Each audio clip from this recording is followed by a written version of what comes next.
మరలా సెప్టిక్ ట్యాంకులు, వాటర్ ట్యాంకులు, ఆయాది గణితము, వాస్తుశాస్త్రం ప్రకారం ఆయం అనేది ఒకటి ఉంటుంది. ఆయం అంటే ఆయుష్. అంటే ఒక పెద్ద స్థలం ఉంది, స్థలం ఉందని చెప్పని స్థలం మొత్తం నిర్మాణం చేయకూడదు. ఉచ్చ నీచ స్థానాలను చూడాలి.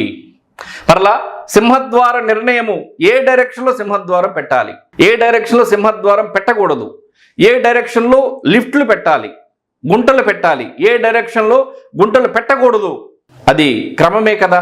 తద్వారా మంచే కదా జరిగేది. నైరుతిలో గుంట పెట్టకూడదు, ఈశాన్యంలో, తూర్పులో, ఉత్తరంలో గుంట పెట్టుకోవచ్చు. అంటే ఉచ్చనీచే స్థానాల్ని ప్రతి ఇంజనీరు కూడా గమనించాలి, గ్రహించాలి అనేటువంటిదే మా మనవి. ఎందుకంటే ఇనుముతో కూడిన అగ్నికి సమ్మెట పోట్లు తప్పవు. అలాగే మీకు తెలిసినటువంటి జ్ఞానానికి వాస్తు యొక్క పరిజ్ఞానం కూడా తోడైతే నిర్మాణాలు అన్నీ కూడా సుభిక్షంగా అభివృద్ధికరంగా ఉండటానికి అవకాశం ఎక్కువ ఉంది. కాబట్టి ఇంజనీర్లు ప్రతి ఒక్క వాస్తుశాస్త్రానికి సంబంధించినటువంటి విషయాలను కూడా తెలుసుకోవాలనేటువంటిదే మా మనవి.